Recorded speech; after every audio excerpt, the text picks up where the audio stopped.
of the Congressional Healthcare Caucus. Today, Dr. Burgess represents the majority of Denton County, Cook County, and parts of suburban Dallas and Fort Worth. He was raised in Denton, Texas, and attended the Selwyn School, graduating in 1968 as valedictorian. He graduated with both an undergraduate and a master's degree from North Texas State University, now the University of North Texas. He received his MD from the University of Texas Medical School in Houston and completed his residency programs at Parker Hospital in Dallas. Dr. Burgess also received a master's degree in medical management from the University of Texas at Dallas, and in May of 2009 was awarded an honorary doctorate of public service from the University of North Texas Health Science Center. Dr. Burgess has been married to his wife Laura for 35 years, and they have 3 children and a grandson. And I would like to also mention that Dr. Burgess has recently written a book, Doctor in the House, and he is donating one of the books for our silent auction, and then he's also giving us one for our library. The book can be purchased online through Amazon. It's listed for $25.95 on the back, but he's telling me you can definitely get it for a better price on Amazon. So, without further ado, please welcome Dr. Michael Burgess.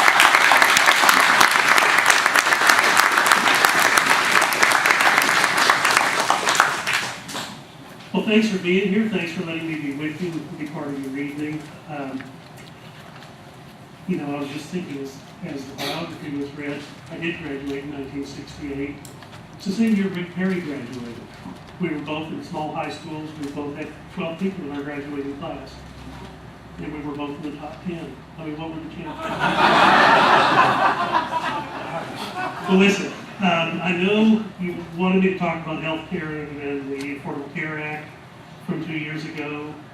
It's, of course, inexorably tied into the federal budget and the deficit. So, in fact, we're going to talk a little bit about both.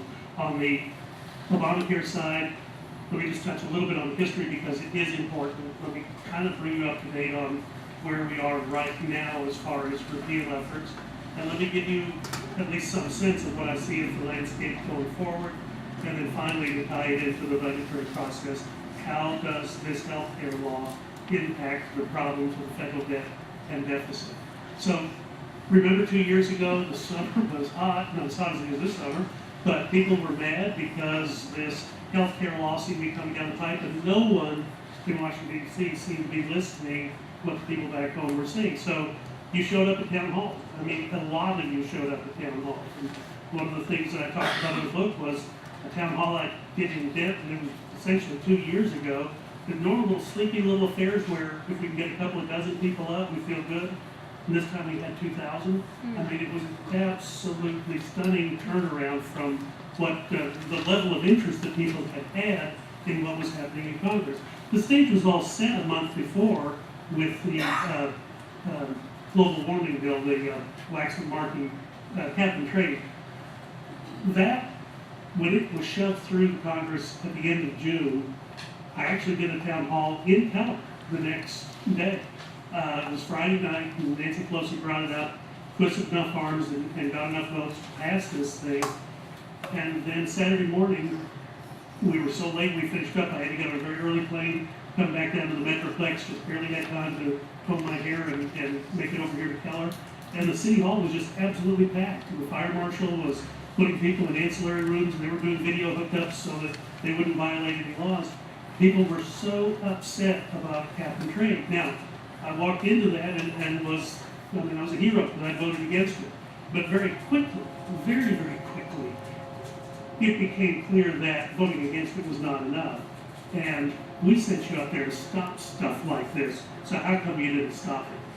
And if that was the impression right before the 4th of July 2 years ago, I got to tell you, when the health care thing came through our committee right before we came home for the August recess, it was very apparent that, yeah, you got to stop this. So we tried, and there were a number of places where actually we came very, very close. I think we would have stopped it on the floor of the House if I could have gotten the backing of the American Medical Association, but they took a pass on revoking their endorsement on this thing in early November in 2009 when we passed it. You probably could have stopped at Christmas Eve. Harry Reid, of course, did an entirely different bill from the House bill. He had it there sitting in his desk drawer. Maintained it was his left desk drawer, and pulled this thing out. And wasn't it interesting that when Harry Reid put the bill through the Senate, it wasn't a Senate bill. It didn't have an S something. It was H.R. 3590. H.R. 3590, if you do the research, go on to Thomas from the Library of Congress website, look at what H.R. 3590 began as 2 years ago. This last July, H.R. 3590 was a housing bill dealing with veterans' housing issues. Passed the House of Representatives. Just for the record, I voted against it. But nevertheless, it was a housing bill. It had nothing to do with health care. It arrives over the Senate, languishes there until Harry Reid needs a House bill number. Why did he need a House bill number? Because this bill was not a health care bill, it was a tax bill. And tax legislation, as you know, must originate from the House of Representatives. So he took the House number, stripped all the housing language out of it, an amendment in the nature of a substitute, put all the health care language in. And you remember how unseemly that process was. He bought votes. Remember the Cornhusker kickback and the Gatorade and the Louisiana Purchase and all these things he had to do with various senators to get their yes vote to get this thing across the finish line. And they eventually did, and when he got to 60 votes, they stopped counting. They passed it on Christmas Eve, expecting to come back and rework this thing and perhaps negotiate with the House of Representatives and put something together that was more reflective of both of the bodies. But they never got the chance to do that because shortly after they passed this thing, and it looked so bad when they did, the people of Massachusetts of all places, elected a Republican senator. And suddenly Harry Reid did not have 60 votes to pass the health care bill. They brought it back to the House. Nancy Pelosi said, well, you're going to have to do something else because I ain't got 100 votes for this thing in the House of Representatives. And she was right. I agreed with her. But over the next 3 months, between the Speaker of the House, Majority Leader of the Senate, and the President of the United States, and his Chief of Staff, they managed to twist enough arms and convince enough House members to vote for this very flawed piece of legislation. And they signed it on March 23rd of 2010. Very, very poorly constructed, very, very poorly thought out. The process was all wrong. I mean, if nothing else, just look at the fact that there was no severability clause in the Senate bill. The severability clause is something that we had one in the House bill. A recognition, if you will, the House of Representatives recognizing that sometimes it will actually pass things that don't pass constitutional muster. And if the courts recognize that and strike down that provision, that only that provision is stricken from the law, and the rest of the law stands on its own merit. The Senate did not have a severability clause, and hence, now you see the consternation in the courts, because if the individual mandate is struck down, or the use of the Commerce Clause is struck down, the whole bill will fall, and that's what the Judge Vincent in Florida so articulately outlined in his opinion in February of this year. Well, the House of Representatives changed dramatically in the November election. Thank you all very much. You AstroTurf Harris. But nevertheless, we passed a repeal bill in January. Obviously, the Senate has not taken it up, and the Senate is not going to take it up. The President clearly is going to regard this with indifference. Even if the Senate were to pass it, he would veto it. So it is still a work in progress. There have been a number of things that have been introduced to try to dial this thing back. The biggest damage that's going on right now in the healthcare law is the money that was put forward, the pre-funding, if you will, the post-dated checks on an overdrawn bank account for implementation. It's about $24 billion between now and the end of June of 2012. The end of June of 2012 is significant because with no acceleration of the appellate process, the Supreme Court is likely to take this case up in October in their new term, but they will not rule quite likely until the end of their term, which is June of 2012. At that point, there may be a lot of money that has been spent. If the Supreme Court indeed overturns this law, there's been a lot of money spent that actually was of no value. Now, one of the small glimmers of good that came out of this Deficit Reduction Act the other day is various streams of these dollars are in fact curtailed going forward some of the things that deal with the Medicare Innovation Fund, some of the things that deal with the setup of state exchanges, some of the prevention fund, those dollars are in fact sequestered as a result of the select committee that's going to be formed in a couple of weeks' time. But nevertheless, the courts are, this thing is front and center in the courts. What happens if the Supreme Court strikes this thing down? It's going to be tough because there are a lot of things that a lot of states have already made obligations, a lot of states have already made plans, and essentially you may have a court-ordered restructuring of healthcare in this country, which is not a pretty thing to contemplate. It would have been far better had the President and the Senate recognized, do as the House has done, let's put the brakes on this thing until the courts have a chance to rule. But what if the Supreme Court does not find it's unconstitutional, which is possible? You see that several courts have ruled various ways. There have been various interpretations. If the Supreme Court rules that it is constitutional, I expect there will be another verdict rendered on this health care law in November of 2012. And I think that verdict will be dramatic, and it will be a dramatic reversal of the policies that were put forward in the previous 4 years, and that the next president of the United States, regardless of who he or she may be, one of their first orders of business will be to get this thing wound down and undo it. And that's going to be of critical importance. The fact of the matter is that even if it is repealed by popular vote in Congress or the Supreme Court or the next president, it has forever changed the landscape of American medicine. You cannot do the things that this law has done to practice medicine in this country and not expect there to be some fallout, some negative consequences.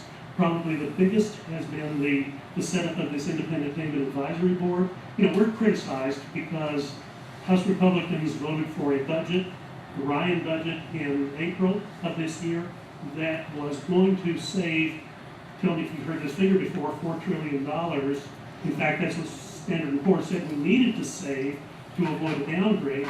That was the savings in the Ryan budget. Many of you said that was not enough, but in fact, had the Senate taken up and passed a budget, had we come to a unified budget agreement between the House and Senate, and had it been close to that $4 trillion figure, perhaps the downgrade would not have happened in the first place. But nevertheless, the Ryan budget, the Ryan proposal, he's attacked mercilessly. Many of us are attacked for wanting to end Medicare as we know it. But wait a minute. What happens in 10 years' time if we do nothing? We just cruise on status quo. The trust fund is exhausted. 2022, according to the trustees' report that was issued in May. 2019, according to the Congressional Budget Office. What happens when the trust fund is exhausted?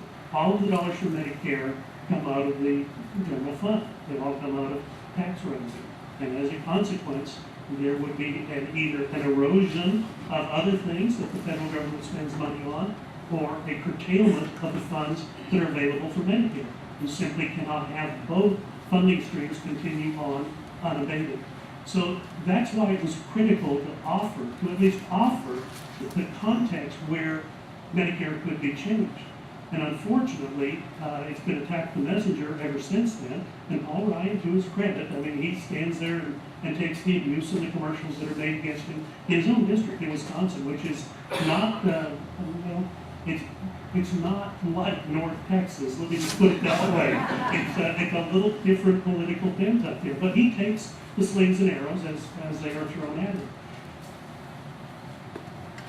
On the way forward on the healthcare law, I think the biggest thing that will happen either at the time the Supreme Court rules in June or in the November election. In any case, I don't see a long and fruitful life for the Affordable Care Act. I think it is going to be either struck down by the courts or struck down by you, that will be struck down by the people across the country. 53% approved of this, or disapproved of this law when it was passed and signed into law in March of 2003, and the number hasn't budged. Nancy Pelosi said, in order to find out what's in this thing, we're going to have to pass it. Well, she was right in so many ways. Now we are finding out more about what's in it, and nobody likes it, and the numbers are not tilting in their favor. One of the things that has bothered me with all of the discussion we've had with the debt and deficit, you see Health and Human Services spending money on implementation of parts of this healthcare law that they could just as easily hold in abeyance for a short period of time to see where things are going, and they just simply will not do it.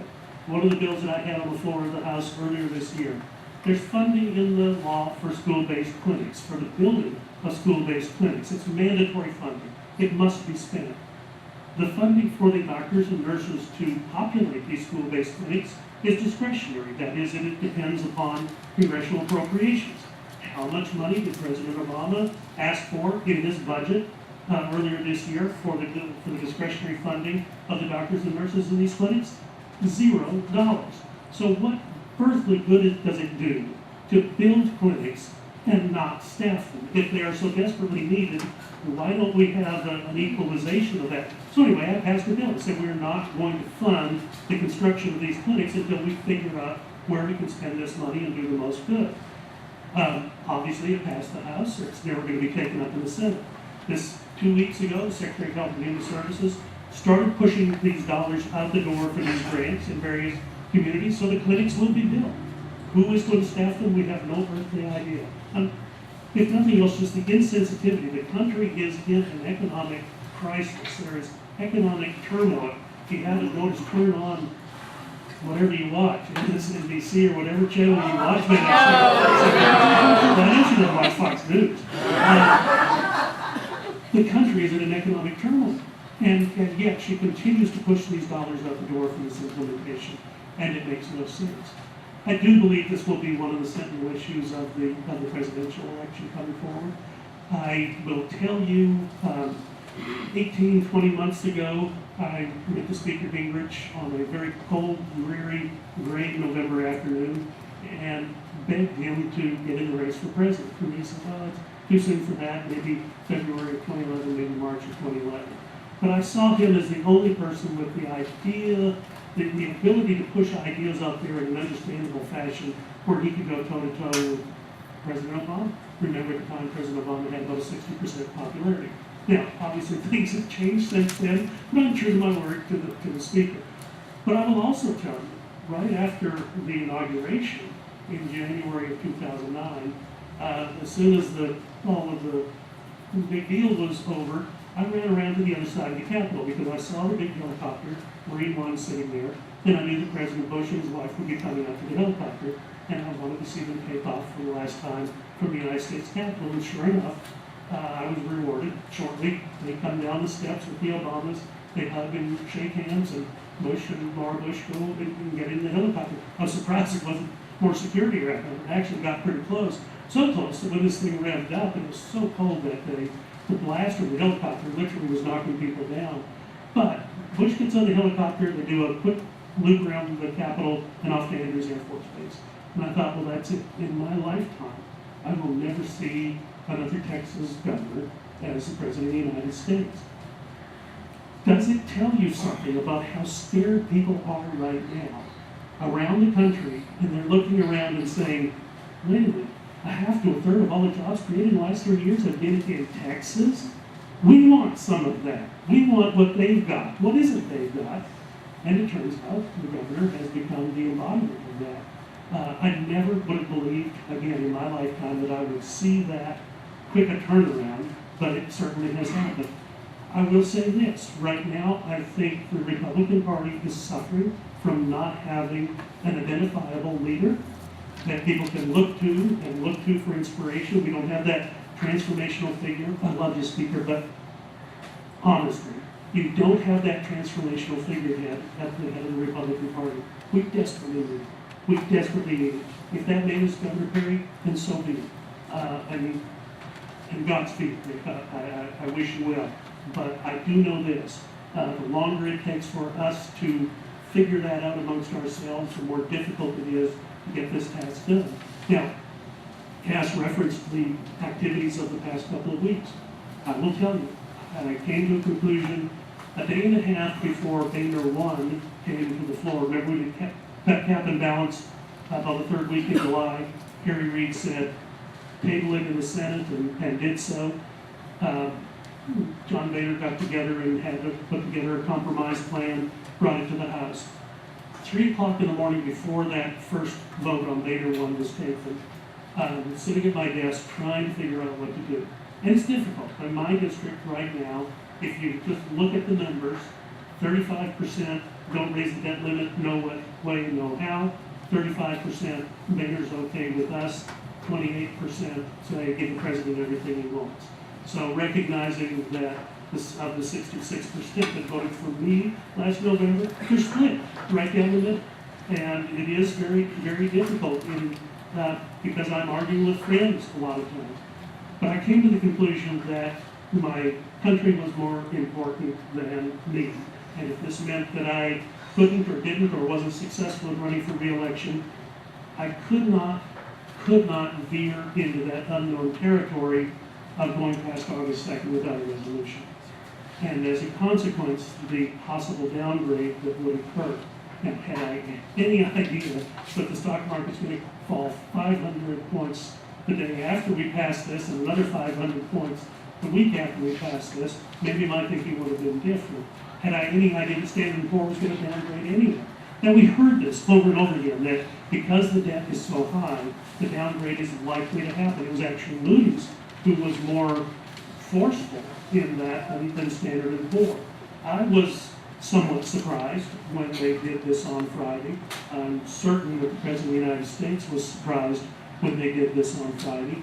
I got to believe that this was in the works for some time, that this was their intention to go ahead and do this. I think they thought that the House of Representatives would pass that August 2nd date. It was an entirely arbitrary date. Remember that Tim got your nitpick. And it's my belief that Standard & Poor's just decided we'll show them. Whatever the reason, they did what they did. And, in retrospect, I was right. I didn't want the country to have to go through what it's going through right now as a result of a downgrade. In December of 2006, Republicans had lost the House of Representatives. The Democrats were going to take over. Things were not going well in Iraq. And President Bush was taking on a lot of water from all sides. There was a group called the Iraq Study Group, and we called it the Iraq Surrender Group. You may remember James Baker was the head of that, as well as Lee Hamilton, a Democrat. And they came up with this plan for whatever they were going to do, whatever the way forward in Iraq was, but it was to get us out. And of course that report was leaked to the press about a week before we got it, which is pretty standard operating procedure, as I've come to find out. And Anderson Cooper on CNN, about a week before the report was released, was just gleeful, absolutely gleeful, that this Iraq Surrender Group, Iraq Study Group, had released this report that said we basically had to get out of Iraq and do so in a way that was not going to be complementary to the United States or the efforts of our men and women who've been over there working so hard on our behalf. And he was gleeful that George Bush was going to have to swallow a defeat in a foreign war. This was a great day for the folks on CNN. But I remember thinking that night, it's not a president who loses a war, it's not a party certainly that loses a war, it's a country. And the despondency that would follow from that would certainly be something that we'd have to live with for a long time. Now, the good news is that Bush saw the way forward with the surge and came to Congress and asked permission to do that, unlike the current occupant that goes to the United Nations and tells them what he's going to do. But Bush did have us down to the Oval Office in the White House, told us what he's going to do, did the surge. Within 6 months' time, the situation on the ground in Iraq was vastly different. And we did not lose that war. What about downgrading? Is it the president who gets downgraded? Is it me? Is it the Tea Party? Is it the Republican Party that gets downgraded? No, it's our entire country. And now this emotional letdown that we have, coupled with the loss of 30 folks on the helicopter this week, has been a tough thing for the country to take. I didn't know it would be this bad. I worried that downgrading would be a serious problem, and that's why I voted in favor on Thursday or Friday of last week. Now, I also recognize that the final vote on Tuesday, the bill changed somewhat. There's some things, a lot of things that I didn't like about it, but at the same time, I also thought that at this point, it's important for my yes to mean yes and my no to mean no.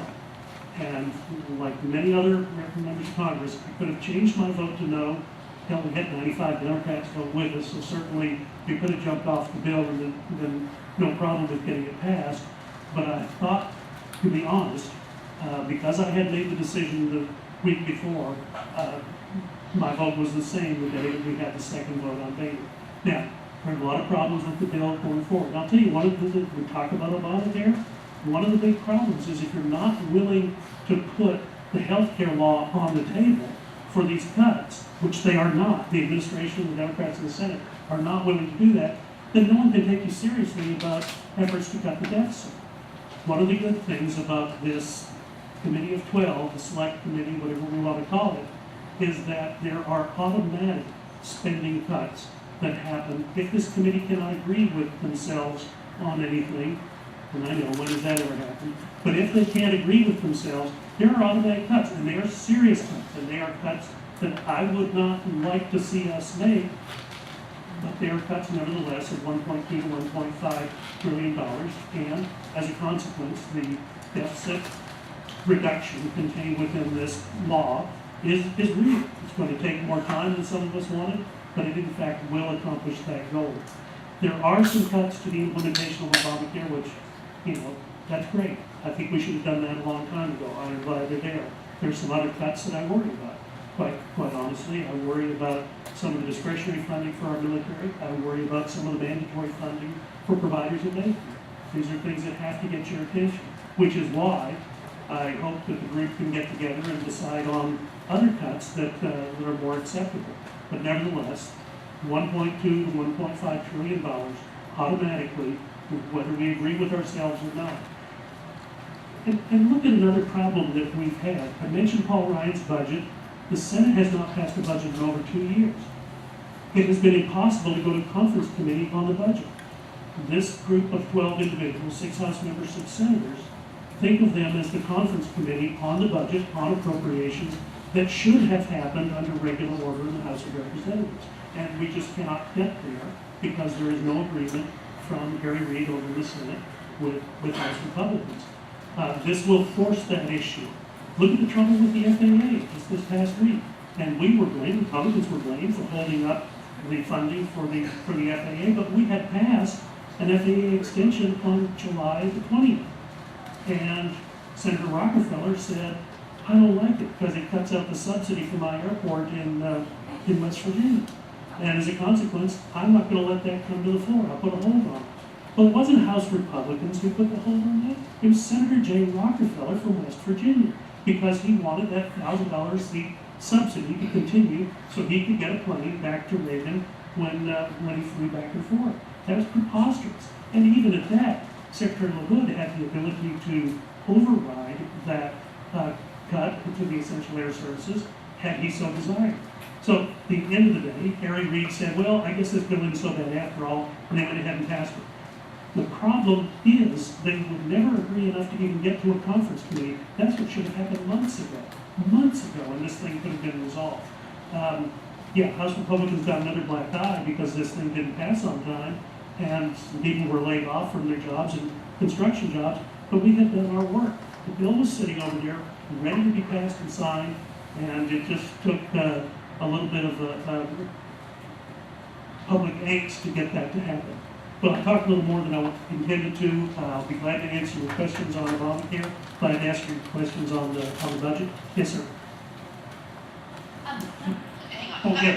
I think what we're going to do, because we have a hard time when people ask questions, the group can't hear it. So what we'd like to do is, if you could, people who want to ask questions, just kind of come along here and line up, and we're going to let you take the mic and ask questions. We do ask that you just ask